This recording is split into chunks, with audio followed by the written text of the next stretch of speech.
سامعین و ناظرین، انفیکشن کنٹرول سوسائٹی آپ کی صحت کو بہتر بنانے کے لیے اور آپ کے مسائل کو حل کرنے کے لیے مسلسل کوشاں ہیں۔ آپ سے بھی اس بات کی توقع کی جا سکتی ہے کہ آپ بھی ان ویڈیوز کو سنیں جو ہم لوگ مختلف وقتاً فوقتاً ریکارڈ کر رہے ہیں، لیکچر جو مختلف ڈالے جا رہے ہیں اس کے اوپر، اور تھوڑا سا ٹائم نکالیں اور اپنے صحت کو بہتر بنانے کی کوشش کریں، اپنے گھر والوں کی سطح پہ، اپنے محلے کی سطح پہ، گاؤں اور دیہاتوں کی سطح پہ، شہروں کی سطح پہ، تاکہ ایک بہتر اور ایک صحت مند معاشرہ جو ہے نا وہ تشکیل پا جائے۔ اور آج کل جیسے کہ ہم آپ کے سامنے ویڈیوز ڈال رہے ہیں حاملہ خواتین کے بارے میں، اور ابھی جو پیدا نہیں ہوئے ہوتے بچے، فیٹس کے بارے، ان کی صحت کے بارے میں، کس طرح سے سیف ڈیلیوری ہو سکتی ہے اس کے بارے میں، تو اور کس طرح جب اچانک کوئی ایسی صورتحال پیش آ جائے کہ جس میں خطرہ ہو، حاملہ خاتون کو بھی خطرہ ہو یا ان کے بچے کو خطرہ ہو، تو کس طرح سے ان کو سیف جگہ پہ، سیف ہاتھوں میں اور طبی عملے تک پہنچانا چاہیے یا ان کو بلانا چاہیے۔ تو کوشش کیجئے کہ اپنے طور پہ کہ یہ جو ہے زیادہ سے زیادہ لوگ اس کو سنیں اور زیادہ سے زیادہ اس پہ عمل کرنے کی کوشش کریں۔ اب جب حاملہ خاتون کو کوئی پرابلم آ جاتا ہے اور بہت زیادہ بلیڈنگ ہو جاتی ہے، ضائع ہو جاتا ہے خون، تو اور ان کو پہنچا دیا جاتا ہے زچگی کے یونٹ میں یا اسپتال تک رسائی ہو جاتی ہے ان کی، تو پھر کیا کرنا ہے؟ سب سے پہلے جو ہے مشاہدات ہیں کہ عملہ جو ہے یا جو بھی ڈیل کرے، جیسے نرس ہے، ڈاکٹر ہے، مڈ وائف ہے، جو بھی عملہ ہے، وہ حاملہ اور فیٹس دونوں کی حالت جان لینے کے بعد صورتحال سے نپٹنے پر غور کریں۔ سرجری، اگر سرجری کرنی ہے کہ فیٹس کے پرابلم ہے کہ اس کی جان کو خطرے میں، پتہ چلا کہ اس کی جان خطرے میں ہے یا ماں کی جان خطرے میں، تو سرجری کرنی ہوگی۔ تو سرجری سے پہلے کیا کرنا ہے کہ حاملہ کی حالت میں بہتری لانی چاہیے، تب ہی اسے خطرے سے نکالا جا سکے گا۔ اگر حاملہ اور فیٹس فوری خطرے سے باہر ہے یا فیٹس مر چکا ہے، تو سرجری پر غور کرنے سے پہلے کچھ وقت گزارا جا سکتا ہے۔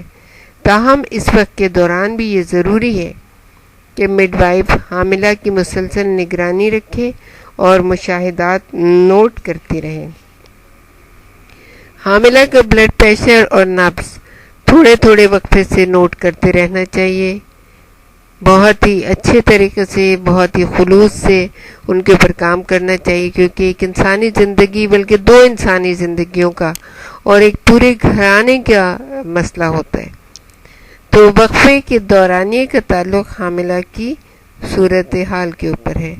بخار ہو تو ٹمپریچر 1 سے 2 گھنٹے کے دوران نوٹ کیا جائے، اور اگر بخار نہیں ہے تو 4 گھنٹے بعد نوٹ کرنا بھی مناسب ہے۔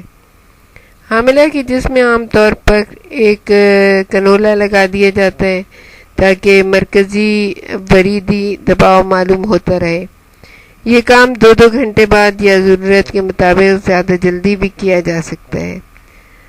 اگر جریان اتنا شدید نہیں ہے، یعنی کہ بلیڈنگ، خون کی رفتار نکلنے کی اتنی زیادہ شدید نہیں ہے کہ انٹراوینس انفیوژن کی ضرورت پڑے گی، تو جریان کی ممکنہ شدت کو روکنے کے لیے کنولا، جس کے ہم نے پہلے آپ کو بتایا، لگا دیا جاتا ہے۔ حاملہ کے جسم سے یورین خارج کرنے کے لیے کیتھیٹر لگا دیا جاتا ہے اور یورین کی مقدار کو ناپا جاتا ہے۔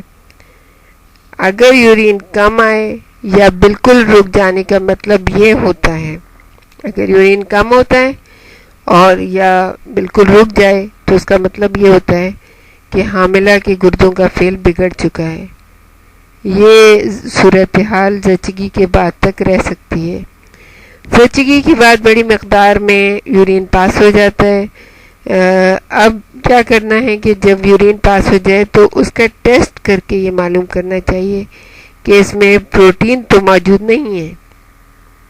پروٹین کی موجودگی پری ایکلیمسیا کی علامت ہو سکتی ہے. حاملہ کے جسم میں جانے والے مائع یعنی فلوئڈ کو بھی ٹھیک ٹھیک ناپنا چاہیے اور ان کے توازن کو سینٹرل وینس پریشر ریکارڈ کر کے جانچنا چاہیے. فنڈس کی اونچائی اور پیٹ کے گھیرے کی پیمائش ہر گھنٹے بعد کرنی چاہیے. پیمائش میں اضافے کا مطلب یہ ہوگا کہ پلیسنٹا کے پیچھے خون کا جریان یعنی خون جو بہہ رہا ہے پلیسنٹا کے پیچھے پہلے کی طرح جاری ہے. اگر فیٹس زندہ ہے تو اس کے دل کی دھڑکن کو کارڈیوگراف کی مدد سے مسلسل نوٹ کرتے رہنا چاہیے.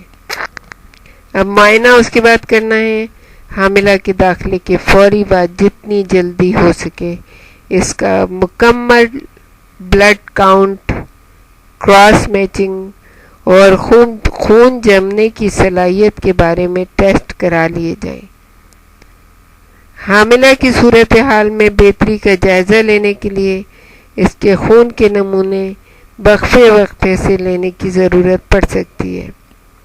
اگر پری ایکلیمسیا کا شبہ ہو تو بلڈ یوریا اور الیکٹرولائٹس بھی ناپنی ہوں گی.